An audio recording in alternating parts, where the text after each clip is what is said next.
Is your portfolio fake diversified? Do taxes make real estate investing pointless? And should you jump on this dip and get started investing? Let's find out.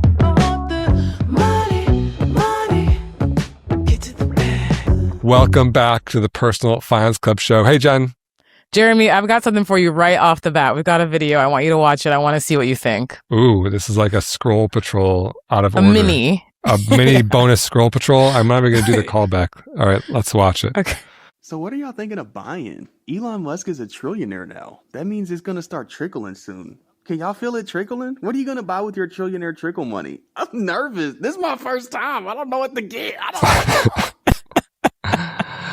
Yeah, it is crazy where we talked about just in the last episode about how we've talked a few times about Elon Musk, about how he's a trillionaire and just, a trillion is 1,000 billions and a billion is an unbelievable, like you can't, what's the word? You can't even like wrap your head around it. Amount of money. Unfathomable. Thank you. An unfathomable amount of money. And so I think trickle down economics is something you heard more in the Reagan era, where I think he was really pushing that. He's like, oh, if you cut taxes for the rich, then they're going to hire more and they're going to increase their salaries and yada, yada, yada. And, the other side of the argument is what he is saying, which is like, I see people getting outrageously, unfathomably rich, yet I still have trouble making my grocery bill every month. And, I think a lot of people don't really buy the theory of trickle-down economics, but, I think Elon Musk supporters would say, hey, like a lot of people made a lot of money in that SpaceX IPO, and hey, his internet service helps grow businesses, and we're all like the world is collectively having a greater quality of life because of innovation like that. I think there's some truth to that. Poverty has been going down for decades, which is really good. Even the most abject poverty in the world is getting better. Is Elon Musk responsible for that? Probably not directly, but I do think like innovation is a rising tide to some degree. I don't know. What are you buying with your trickle down? I love the internet because I feel like it's such a great equalizer. Like we're all watching the first trillionaire happen and like it's leaving our lives largely unchanged. And we're all just like, what are we supposed to even think about this? And I feel like this guy is such a good representation of like us being like, yeah. So what? You know what I mean? No, it is really funny when you like can boil down to a 17-second TikTok, this like hilarious contrast, which is like, okay, wait a minute. This doesn't seem to directly indicate anything good for me. Right. Anyway, I thought you might enjoy that. Yeah, if it's just 1% of that trillion could trickle down to me, that'd be $10 billion. Baby, I'll take that trickle. Yeah, you could buy a lot of that 10 billion. Jen would buy a house cleaner once a week. Oh my God. That's her level of imagination when it comes to outrageous Among wealth. other things. No, that was the first thing. It's the little things that just make your life easier day to day. Oh, that's true. You don't even need to be a trillionaire or a billionaire. Or you kind of need to be like a hundredaire to afford that. Although I guess if you're a hundredaire, you probably shouldn't be hiring someone to clean just yet. Right. So just leave me alone. Okay. Let's get into Scroll Patrol. Scroll Patrol. It's the real Scroll Patrol this time, not the mini Scroll Patrol. Real Scroll Patrol. We're giving you the full effect right now. I'm going to give you, Jeremy has not seen this video. We're going to watch it together. He's going to see it for the first time, but I do want to give you context that it was posted on June 6th of 2026. So why don't you click on this link and we'll review it together. June 6th. What was happening then? I don't know. Apparently it's pretty topical because it's not that much later right now. All right, let's watch it. If you don't do anything else this weekend, please open up an account with Charles Schwab, Fidelity, Vanguard, somebody. The stock market is down right now, which means that it is a great time to buy. I don't care if you have $100 to invest. Open that account this weekend and put down the hookah. What's wrong with hookah? It's distracting the girls. I smoked hookah once and I like almost puked afterwards. Me too. I did it Really? once and I was like, wait, that's just like smoking a cigarette. Like it hurt. For me, it was like, I tried smoking a cigar. I'm like not a smoker. I smoked like Me half either. a cigar on my 18th birthday. I don't think a cigarette has ever touched my lips. And then I've smoked something that's marginally legal in many states a handful of times, but nothing. I don't never like that sensation of smoke in my lungs. But then with a hookah, it didn't really feel like smoke. It was more like mist or something. It felt way better. So then I was in my late 20s and I was just like, it was summertime. I was really feeling it. And so I just went to town. I just started like breathing this thing for like an hour. And then I got home. I was like, oh, I'm going to throw up. No, I took one puff. It's because it smells good. I was assuming that the sensation would be soothing, and it was not. Oh, really? Okay. I actually had a different experience. I found the sensation to be much more smoothing than compared to like something that was that you hold like this. And if you're just listening, I'm pinching my thumb and my forefinger tightly. No, don't tell them. You got to get on the YouTube. Yeah. Do we have to flag this episode? Okay. What were we talking about? Scroll Patrol? Yeah. So yeah. I see why it's topical now because the market was down on June 6th. And is the market down today? I don't know. Is the market going to be down when you're listening to this? I don't know because that's going to be, a week or so after this. So, I don't agree with her premise that it's got to be this weekend because the market's down. The market was down so little, I don't even remember it, which means it's down like 2% or something. And so is it more important that you buy at 98 cents versus buying at $1? No, it's not that big of a deal. Furthermore, timing the market at all is something that I don't condone. A lot of people will say things like buy the dip. Buy the dip implies kind of the same mentality, which is just hold your cash in an account until it goes down and then buy when it goes down. But it just turns out that statistically, that's not going to help you. It's going to hurt you because you're going to watch the stock market go up before it goes down. And by the time it goes down, you'll have already missed out on a lot of the gains, irrevocably because it's never going to go down as low as it was the day you started. That said, I think the general message is great, which is, just do it this weekend. Do it for $100. She listed 3 great brokerages, Schwab, Fidelity, Vanguard. Nothing about what she was saying is a scam or sets off any red bells, red alarms. Red bells? What things get set off, Jen? Are they red bells or is that a Christmas thing? I don't know if it's bells. That's feeling very festive. Okay. Doesn't something get set off in your head if there's like, is it an alarm? What sets off? Yeah, or flags maybe. Oh, red flag. Yeah. That's a good thing. People love saying red flag these days. Yeah, nothing there sets off any red flags for me. And if, she's using the very short term, very modest volatility to encourage people to just take that first step and get started, then I love it, no problem. Because I do think there is a static friction to doing nothing. People like, oh, I don't want to get started. Why today? Why not next week? I don't know where to go. And she's telling you where, one of those 3 websites, when this weekend, and how much, $100, and that all is, an aid to get past that static friction of doing nothing for someone who hasn't started investing. And I love all that. So, overall, I think it's a great message. I can't give her a full A because I do think that it's kind of like a little time the market vibes, but I give her mostly a pass because I think it is just trying to get past that static friction of doing nothing. And so I give it an A-. Okay. Yeah, I like that. I thought it was interesting because her comment section, she didn't have a ton of comments, but a lot of them were like, okay, sis, where do we invest? What do we invest in? How do we do it?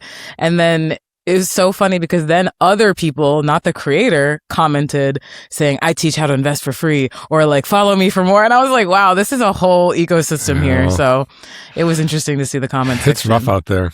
No, and I post the same thing and I'll say, hey, invest. And I'll say, but where? And I'll say, go to Fidelity and invest. I'll say, but how? I'm like, go to click this. But why? I'm like, because they're good, and it's just, in this like 10-second attention economy, no one can be satisfied. If you say every single step of the process, they're too bored. If you say just part of it, they want the other thing. And when you give them the other thing, they want the first thing. And so, right. It is this whole business of influence, even if we're trying to influence for good, which is to get people investing, minimizing taxes, building wealth, minimizing fees, all the right things, all the best practices of investing.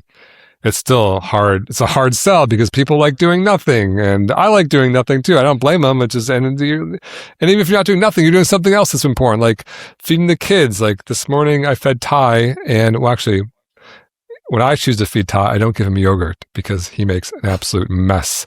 His entire body is covered in yogurt when he's done eating yogurt.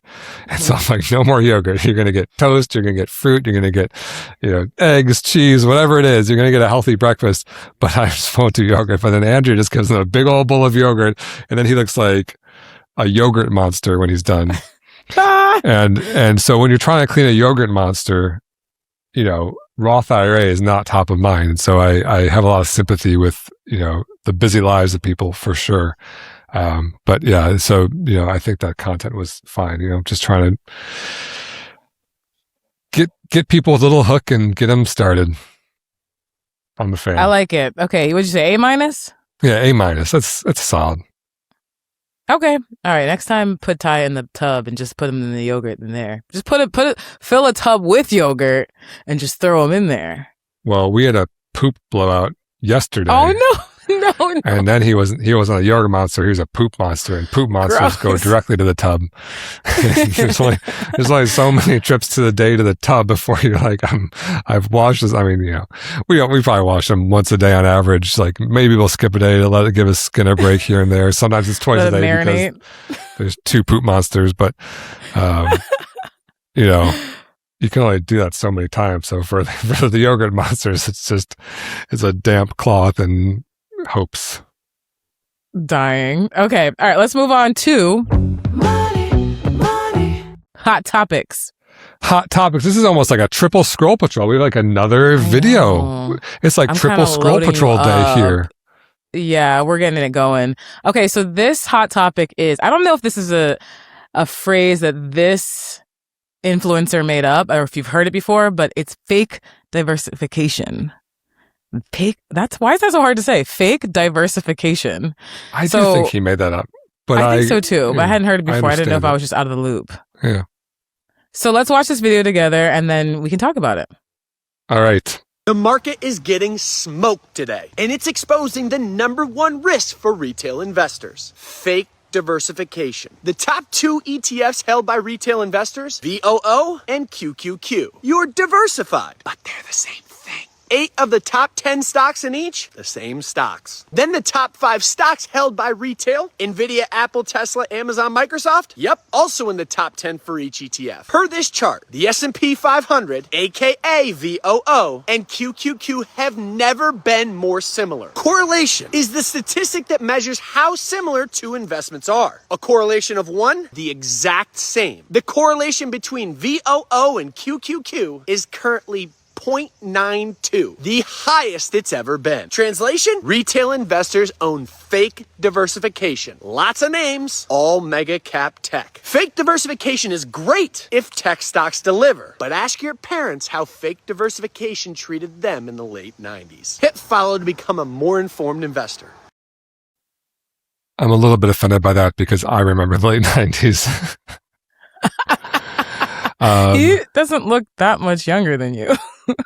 I think we're probably the exact same. I mean, maybe he's a few years younger than me. I don't know. Or he's maybe is younger and I look younger. I don't know. I'm just kidding. Okay. Every time you show me a tailored video, I have to remind everyone that I made him.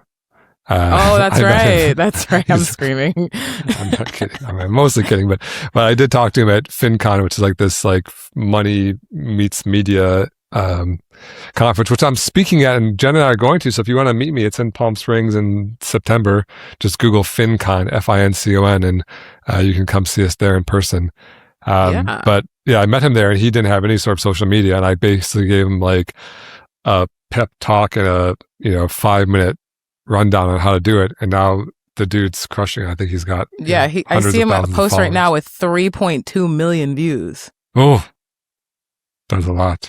Whoa. Hey, but our Elon Musk post had like 7.9 million. So whoa, the sensei has not passed the master yet, or whatever they say. Yeah. Okay, Mr. Miyagi. Yeah. But to his point, he and I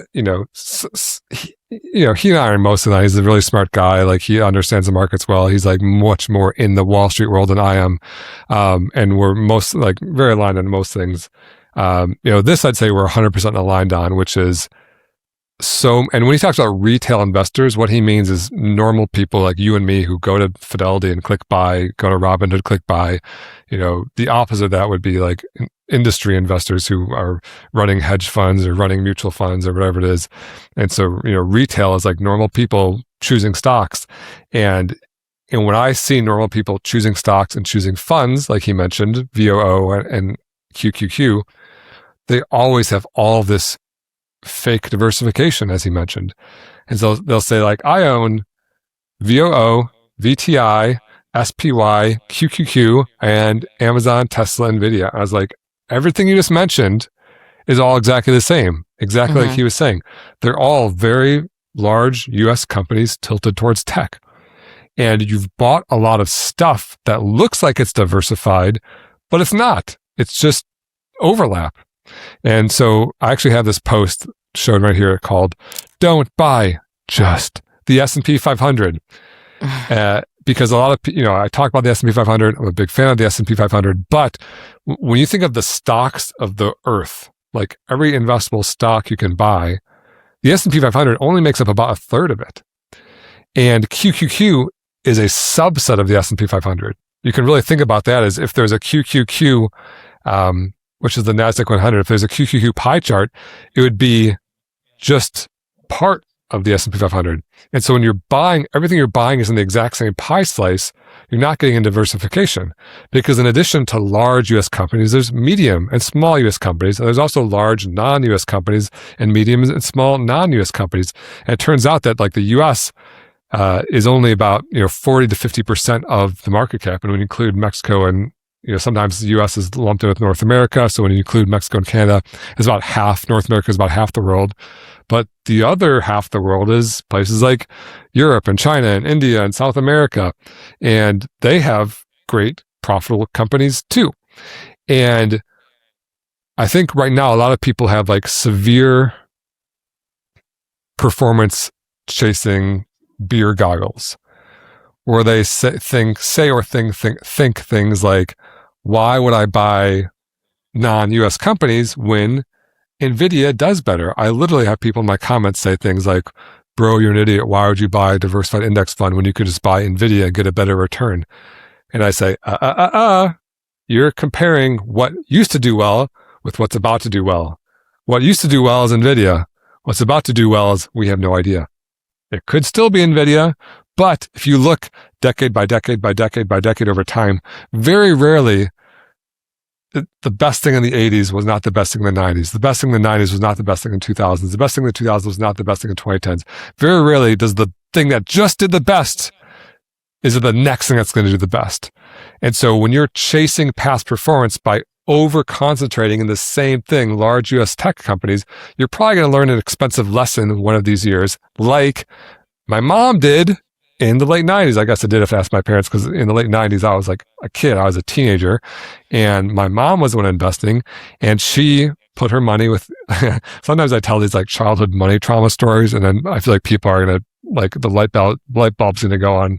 They'll be like, oh, that's why Jeremy turned into a psycho, because like he's trying to avenge his mom's like past mistakes. And maybe that's partially true, but she had some money manager, investment manager, day trader, stockbroker guy, and she had a really good salary because she was a hard worker, went to a good college, climbed the corporate ladder, did whatever, and gave him all of his money, gave him all of her money. And then him in like the late 90s was like, hey, you know what's going to do great? The internet. We're going to put all of your money in all of these internet stocks like pets.com and, internet stocks of days past. And her portfolio dropped by 80%. Ooh. And, her $1 million or whatever it was turned into $200,000. And the whole stock market didn't drop by 80%. it was heavily tech focused. And when I see these outrageous valuations of AI and tech companies now, I think, are we in another tech bubble? Nobody knows, because no one knows the future, if it's going to pop or if it's just going to become solidified. No one knows, but it feels kind of like the late 90s. And if you're someone who's all in big tech, you could learn that expensive lesson when tech drops much worse than everything else does. And we've already seen a few instances of that where international has been like outperforming for a couple of years over tech companies. But the big drop hasn't happened yet. I don't think anyone's going to remember the little volatility yet as of mid 2026, but it might be in the future. So I fully agree with him, and I think his and my answer might be a little bit different. If you ask, okay, if not QQQ, then where? My answer would be an ETF like VXUS. That's the non-US stock market, and bonds, BND. And so if you own VTI, the US total stock market, VXUS, the non-US total stock market, and BND, the bond market, you are very well diversified. You really own the whole pie. And if one of those sectors does worse, US large cap tech or whatever, your whole portfolio will perform much better. So I do think he probably made that up, but I actually really liked that video. Yeah, I hadn't heard that term before, but I didn't know if I was out of the loop. And I feel like he usually is kind of spot on. And so I thought that you might like another visit from your friend Taylor. Yeah, my friend. I don't think I've talked to him since that day. No, that's not true. He sent me a t-shirt or sent me like a nice long sleeve shirt. And I think he does like have his own ETFs that are kind of like specialty ETFs. And so I think he a little bit has a tilt towards encouraging people to buy the thing that he's selling. But we all have our incentives, right? Like my incentive, which is to sell a beginning course on money and investing, which is actually on sale. What, right now, isn't it? Yeah, smooth transition. Come on, oh my segue. God. I so rarely do pitches on this podcast, but we have to because we rarely do sales. And so until Sunday the 19th, our courses are deeply discounted. I think they're normally $99. You can get them for $69 each or $119 for both. And, everything we talk about, the podcast is meant to be fun. We try to hit all the hot topics. We try to hit that scroll patrol, but the course is really the, A through Z walkthrough of what is a stock? What's a bond? What's a mutual fund? What's an index fund? Which ones do you buy? How do you minimize taxes? What's a Roth IRA? What's a 401k? What do you do about withdrawals? What do you do in early retirement? What do you do about FIRE? That's the investing course. And then the money course is credit cards, banking, debt, insurance, estate planning, the whole how do you run your personal finance life. And yeah, the courses have insane reviews. If you Google Personal Finance Club reviews, you can just read. Whenever I'm sad, I Google them, all right, and then I read all the reviews. Let's do it live. Personal Finance. That's depressing. Club. What do you mean it's depressing? I'm just happy because it makes me Whenever I'm sad, I read reviews for my business. Yeah. Because they're all so nice. And they're just like effusively positive. This Money Like a Millionaire, 5 stars. I think this should really be called How to Money Like a Regular Adult. That'd probably be a good good name for it too. Topics like credit scores and interpreting health insurance are very important, but don't have anything to do with millionaire status. Take this course if you're new to adulthood. Okay, that's fair. I mean, except I'm a millionaire. That's I think how to Money Like a Millionaire is more buzzy. Like, I want to be a millionaire. Yeah, that's true. Index fund course. I felt pretty confident in my investing knowledge going to this, but I still learned quite a bit. I especially like that Jeremy is down to earth and transparent. He shows his actual portfolio and says, I probably should have done this instead. I respect him so much for that. See, doesn't that make you feel better if you're me? It does. That's very nice. Yeah, we have 804 reviews and 96% of them are 5 stars and one of them is 2 stars. And now let's read the 2-star review. Oh wait, we have 3 2-star reviews. I'm going to read them all. Here we go. King Bobby says, Bay monitor the provement. I don't know what that word is, and I don't know what that means. What? That's the whole review? That's the whole review. And then I don't know if I trust Bobby, King Bobby. King Bobby, I don't trust him either. LW Gyan says, good. 0. 2M, me no if. What? Are these and then humans? And then 2 stars. And then Magursa Mohammed says, 2 stars, Magursa Mohammed. They just said their own name. So if I'm reading that from my perspective, I'd say, are these actual 2-star reviews, or is someone just like, is there spam bots trying to like game the Trustpilot system? And there are actually some legit 3-star reviews, and I responded to all of them, and I gave them their money back because I said, hey, if you're not thrilled, I literally just found their accounts and sent them an email and gave them a refund, because I was like, if you're not thrilled, that's cool, but you shouldn't pay for it, because the courses have a 100% money back guarantee. If you don't like them or you want to steal them, just go get them and email us, and Jen's going to respond and give you a refund. Jen just gives people refunds without even telling me she's giving people refunds, and then I go look in our help support inbox and I see refunds, and I was like, oh man, we're giving refunds. Not that I'm mad at her, I'm like, it's the exact right thing to do. I just don't like when people aren't happy, not because we're losing the money, just because I want it to be better. It is very rare, actually. It's very rare, but that's okay. All right, that's enough of the sales pitch. Yes, we're having a sale. It's happening now. Go check it out. If you haven't already bought the course, then they're on sale right now. Go check them out. And there's also gift cards. If you want to buy one for a friend or a family member, you can go get one for a friend. Sale ends on Sunday. Thanks. And, like I always say, 99% of what we do is free, just for the public good. And this little course sale helps us cover some of our expenses. Exactly. And speaking of free, this podcast is free, so let's get into it. Do you want to have your question answered on the show? Go to personalfinanceclub.com/ask. Can I ask a dumb one? You're asking a smart question to a dumb person. What is today's smart question? We've got another one from personalfinanceclub.com/ask from Melissa in Maryland. And Melissa asks, my dad and I both have rental properties, single family homes. His was a house his wife owned before they married, and mine was a starter home that we quickly grew out of. Shout out to having 4 girls. My dad is moving away from Maryland and is selling his rental to help pay for his new home. His accountant said he should expect to lose 1/3 of any profit selling his rental to federal and state taxes. In light of this, why would anyone have rental properties unless you don't ever expect to sell them? We aren't making a lot of money on the rental, so I'm wondering if we should just sell the rental and invest in REITs. What do you think? REITs are real estate investment trusts, which is basically a securitized way to buy real estate, like you buy a mutual fund. I usually pronounce them REITs. I think most people do. Sorry, no. That's okay. But you're real for that, Jen, because who says REITs except for losers like me? Probably no one. Okay.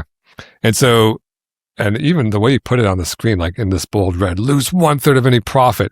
And so dramatic. What I suspect Melissa in Maryland is doing here, by the way, my very first girlfriend ever, her name was Melissa Marie, and I'm not going to say her last name, but it started with an M, and it was 3 M's.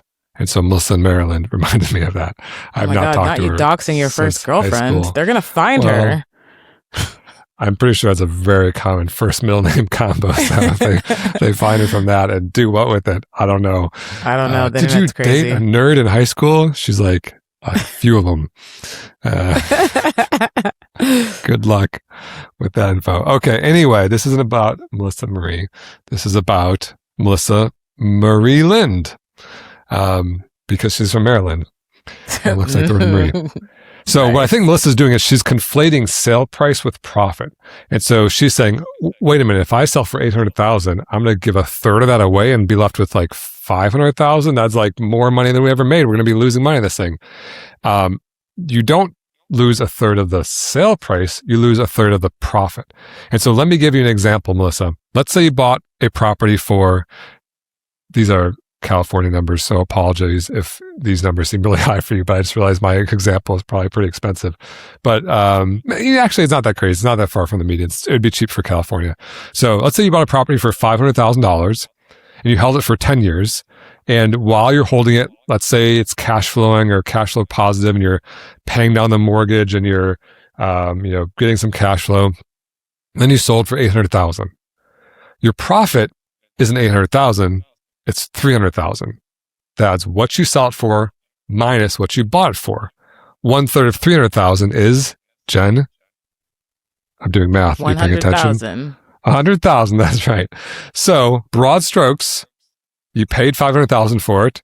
You held it for 10 years, and then you got out of it $700,000 after tax. That is the most simplistic version of why someone would buy real estate. You put in $500,000, you get the cash flow, you get out $700,000.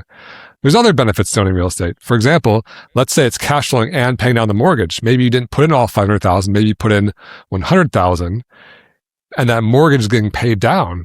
When you sell it, you're going to get all that mortgage money back, and you're going to pay off the mortgage and you get some of that money back. So maybe you put in $100,000 and you get out the $200,000 of after-tax profit plus the $50,000 of mortgage pay down. So you turn $100,000 into $350 in those numbers. I'm just now making up on the fly that I didn't even do ahead of time. So that's why you buy real estate, because of these benefits, which is the cash flow, the mortgage pay down, the appreciation. And then there's one more, which is depreciation, which is each year you own real estate, you can say, hey, government, I bought this property for $500,000, but this old decrepit building that's sitting there is losing value because the roof is falling apart. I'm going to depreciate that by $50,000. So instead of saying, hey, now it's worth $500,000, I'm going to say, okay, now it's only worth $450 because that's money I'm going to have to put into repairs and renovations and stuff. And so that means that year on your taxes, you don't have to pay tax on $50,000 of other income. And that depreciation is what real estate investors consider to be a tax benefit. It also makes your basis go down. And so in Melissa's example, I'm suspecting he said something like my dad, his was a house his wife owned before they're married. That makes me think maybe a lot of time has passed. And so if you bought a property for $100,000 in the 80s and you were depreciating along the way, that's lowering your basis. Maybe your basis is now $10,000, and then you sold it for $1 million. Almost the entire sale price is profit. $1 million minus $10,000 is $990,000. So for a lot of long-term investors who bought properties very cheap and held for a long time, they're going to actually realize a lot of profit on these transactions. And so that's what might be going on with Melissa's dad, who is saying, whoa, our basis is low. We're going to realize a lot of profit. But Melissa's dad, you've gotten something for that. You haven't been paying that tax all along the way. And so you're kind of paying the piper now, kind of doing what's called recapturing all that depreciation. And so it doesn't mean this was a bad deal. It just means it hurts right now. So all that said, there's one other thing to consider, which some people do, which is called a 1031 exchange, which is basically a line of the tax code that gives real estate investors an opportunity to sell an investment property. This doesn't apply to your primary home. There's different rules about that. But you can sell an investment property and roll the proceeds directly into a bigger investment property and maintain the same basis. And so there's this strategy that some people call, did I write it down here? I forgot. Yes, they say swap until you drop, which means you keep upgrading your investment property, never doing what Melissa's dad is doing and paying the capital gains, and simply just continuing depreciating, continue getting bigger rental properties. And the idea is you get these cash flowing properties bigger and bigger and bigger that are just giving you gobs and gobs of cash. Then you never do that thing where the government gets paid all their big tax bill, which is sell it and realize the gain. And then the drop part is, if you're swapping until you drop, what do you think dropping means, Jen? You're selling. No, it means you're dying. Oh, no. Oh, no. Dying is widely considered a bad thing for many people. But the good part of dying is your beneficiaries, your heirs, get a step up basis in tax. So, for example, if you bought a property for $100,000, you held it for 30 years, now it's worth $1 million, and you've been taking depreciation on it all along, and so the basis is down to $10,000. you, if you sold it, would owe $990,000 in tax or on a $990,000 gain, but your kids, your beneficiaries, get a step-up basis, meaning that basis goes from 10,000 all the way back up to $1 million.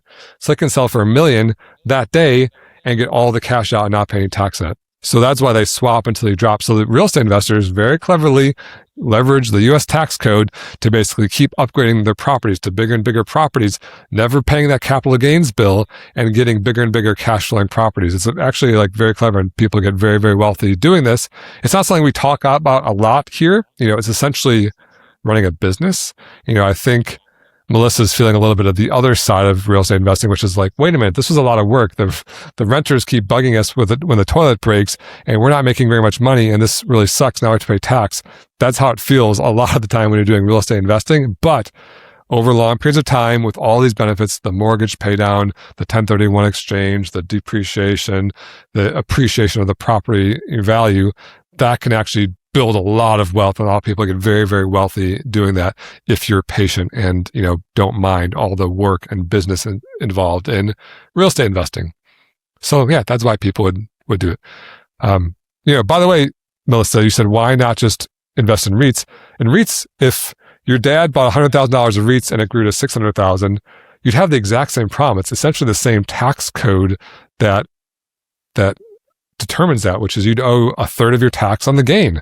So if if in the example I gave to Sarth, if you bought $500,000 of REITs and sold for $800,000 and got a little bit of, dividends along the way, it'd be like the identical tax situation, which you'd owe federal and state tax on the capital gain of that $300,000, leaving you with about $700,000, and you would have owed tax on the dividends along the way. So, the benefit of REITs aren't that they have better tax benefits. They're probably worse tax benefits because I don't think you can get that depreciation option.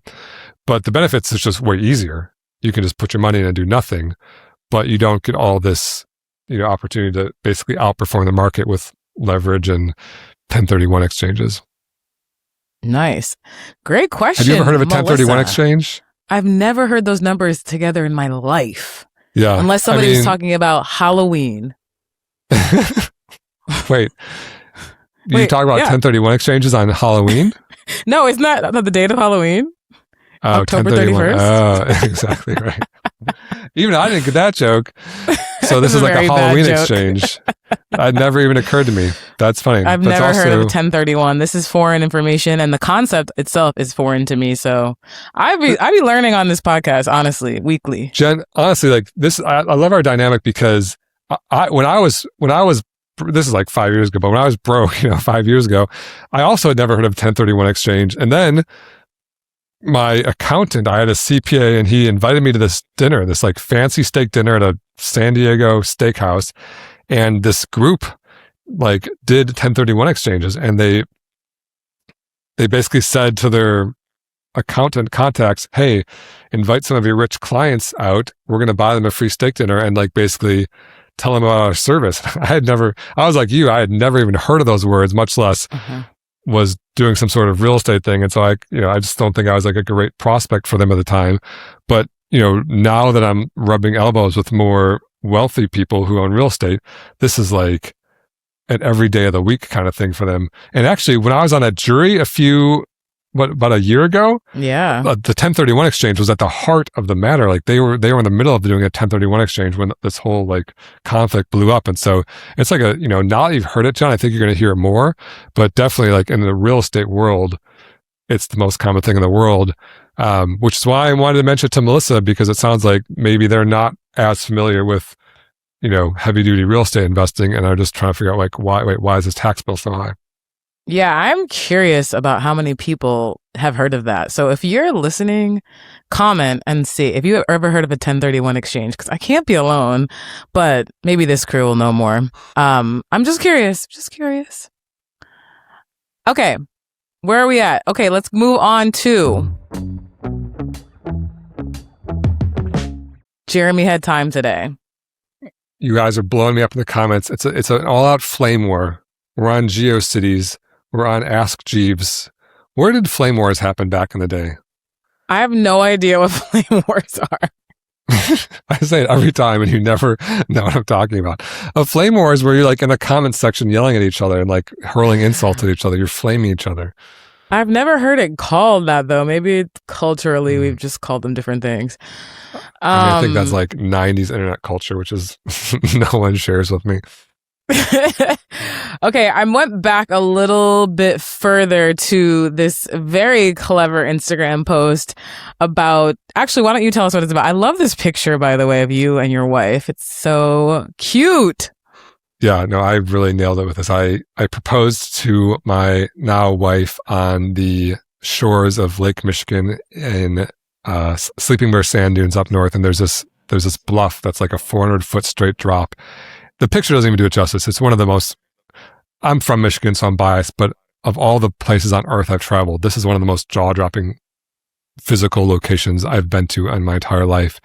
And so I proposed there, and then I hired a photographer from afar. I was like, yo, I'm going to propose this day, this time. We like organized how to know who we were and everything.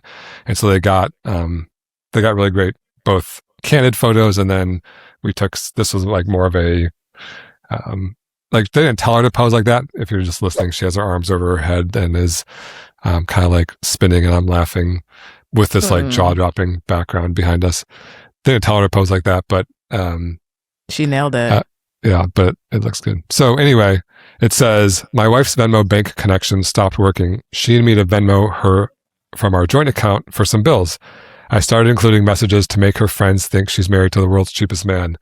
And then you swipe through and it's like, Costco hot dog, 50% Netflix for July, and like I joke about that stuff because I definitely see like partners, boyfriend, girlfriend, living together, married, who Venmo for like, I'm like, what are you doing? Why are you Venmoing each other for the Netflix? Like, haven't you figured out how to like share bills in some way that's not so like splitting the pots and pans? But as a joke, I do it to my wife, so her friends have to wonder like why her husband's Venmoing her for like gas to pick him up from the airport or something like that. Silly. And so then these commenters said, yeah, I've got a couple comments here. One says, do y'all not have debit cards or credit cards? And the next says, do Americans not have banks? Why do you have to use an app to pay bills? Crying, laughing emoji. Yeah, that's both fair points. So I guess the answer to these is also like, I don't know, like, why do we live in this world where Venmo has to exist? And I don't think it has to. I just think that the American banking system is like very old, very stuck in its ways. And so these tech companies pop up to make things faster and easier. And so Venmo is the social money transferring app where you can send money quickly. And so, we don't pay most of our bills with Venmo. We are paying, our credit card bill, electric bill, mortgage. That's either getting direct debited from our bank or being paid with a credit card. But, we have a nanny part-time to watch our baby while, Andrew and I work, and, we pay her with Venmo while also paying all appropriate state and federal taxes. Gotcha. My wife is an employment lawyer. I'm pretty sure we are doing everything correctly, but maybe bills was even the wrong word here. Maybe, or maybe it's like a hairdresser, or maybe it's there's just situations where you're like dealing with contractors or paying someone back for something they paid for or whatever. There's just necessary reasons to do it that way. And yeah, but I'm with you. I mean, I do think that, there's also Zelle, which is kind of this like Venmo that's kind of embedded itself with banks, which I find to be like slightly less easier to use, but slightly better because it goes directly into your bank instead of having this separate account balance in Venmo. But yeah, I'm with you, commenters. I don't want to have to need Venmo either, but Venmo has made it easy in a way that, Bank of America has not, right? Trying to send money from if I was going to send you money, Jen, from like my San Diego County credit union to your, what's one of the banks you use for checking or something? Bank of America. You use Bank of America, yeah. So yeah, if I was trying to send you money from San Diego County credit union to your Bank of America, I shudder to think of the experience. Like, is it possible to like do an ACH and like let little penny deposits come to one of our is it accounts? only certain banks you can't do a Zelle from a credit union? Some banks have Zelle built in, which is how you would do it now, but I don't think San Diego County Credit Union does. I think Zelle only supports certain banks. And so, yeah, I guess what I'm saying is if you didn't have these like new apps like Zelle or as I know, how would you do it? And the answer is, I don't know. Like, I maybe like send you a picture of a check. And you know, the real answer is I'd Venmo you just because it's so much easier, because bank transfers suck. So yeah, that's why but I do think we have since solved the problem. My wife can actually directly access the bank account from her Venmo, and my funny Venmo messages have come to an end, sadly. Dang, yeah, Venmo is, I feel like every other time I log in, I've been kicked out of my bank, and I'm just like, this is so annoying. Like, it's finicky. Yeah, that's tough. That's a big world now. We're dealing with that. We're dealing with that with Nectarine, where Nectarine can link to your accounts, and people hate when they have to like reconnect. And, so annoying. You know, as Nectarine, we're kind of building the top layer, like visualizations of your investments and your net worth. And you can, by the way, it's called the app. You can get it at hellonectarine.com. And there's some really new, cool features. Is it like live? A money score. Yeah, the app is live. And in fact, I use it to track my net worth every day now. And you can see your investment portfolio. You can see a really cool spending Sankey diagram. And so my wife and I just this weekend were sitting there just going over our spending, which is an offensive. We spent $3,000 on a bunk bed this month. And I'm like, oh, that really makes our monthly spending. Bunk beds are so fun though. Bunk beds are really fun. It's really massive. It really made the room feel much more closed, but the kids just like could not have more fun on it, you know? Aww. But yeah, that $3,000 bunk bed, I was like, oh man. I feel like old Jeremy would have bought this on Craigslist, and we bought it right from the furniture store. God, you've changed. I don't even know who you are anymore. I have changed. I used to spend $1,000 a month. I was like, I gotta keep my credit card bill under 1,000. Now it's like always over 10,000. It's crazy. Woo! You're a father now. You're a husband. Yeah. You're a homeowner. Like, listen, life has changed, and it's gotten bigger and better. Life has changed, and I can blame inflation. And I can blame my wife, which is what I do, which is why I make her look at my Sankey diagrams on the app that I am building. Just kidding. Nice. I don't blame you, Andrea. She actually listens to this podcast, I think, every episode now. So now I have to really be careful what I say. I'm embarrassed. I don't want her to listen. I feel like we act a fool on here. We do. This was a good one, though. There's a lot of acting a fool. It's the best part. But you know what it's all about? It's not about acting a fool. I should never say that phrase again. It's not about. It rolled off the tongue. It's not about being mischievous. It's not about being a naughty money boy. No. It's my new favorite phrase. Jen hates it. It's like nails on a chalkboard for her. It's terrible.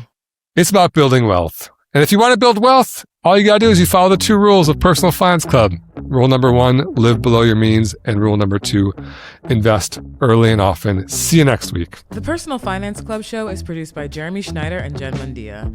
Music by Esabalu and Homie. Send your questions to podcast@personalfinanceclub.com. The Personal Finance Club show is co-hosted by Jeremy Schneider, who is a co-owner of Nectarine, an SEC-registered investment advisor.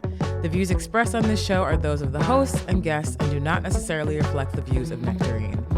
Please refer to hellonectarine.com for all relevant disclosures. This podcast is for informational and educational purposes only and should not be construed as personalized investment advice or a solicitation to buy or sell any security. Listeners should consult their own financial, legal, or tax professionals for advice specific to their situation.